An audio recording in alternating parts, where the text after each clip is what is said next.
Biden to confront OPEC Plus with US oil reserves. On behalf of China, Japan, India, South Korea, and the UK, the US will release 50 million barrels of petroleum from its strategic reserves, an unprecedented concerted effort by the world's major oil users to temper prices.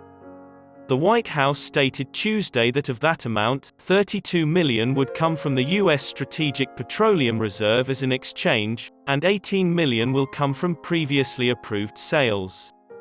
It is the largest release from the reserve ever, exceeding 2011's Libyan involvement and 1991's Desert Storm. As early as mid to late December, a senior administration official said Tuesday. It added the government is ready to take more actions if required. It is expected that the most of the petroleum released would need to be returned to the reserve, which is why oil futures in New York fell to $76.39 per barrel at 7:44 a.m. President Joe Biden's decision to collectively release crude after OPEC Plus nations refused requests to dramatically increase output represents a diplomatic success for the US and a threat to Saudi Arabia, Russia, and other OPEC Plus producers' market dominance. But there are risks.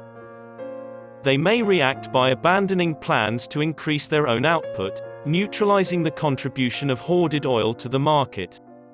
The stalemate sets up a battle for global energy dominance. The fight threatens to roil oil geopolitics. Politicians and central bankers are grappling with the greatest inflationary spike in over a decade. Washington-Riyadh ties are usually fraught in the Middle East. The idea calls on oil firms to take petroleum now and return it to the reserve later, when prices have fallen. Oil prices are projected to fall in the next months, according to senior government sources. The government may tweak the exchanges in the coming months to cope with a volatile oil market, the person added. President Xi Jinping and Vice President Biden met virtually last week to discuss the economy and consumer costs. Ultimately, China consented to the relocation.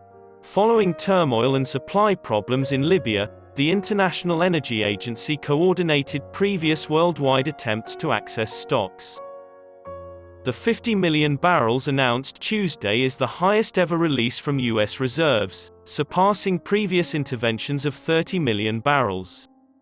It also beats the 1991 directive to quickly withdraw 33.75 million barrels during Operation Desert Storm.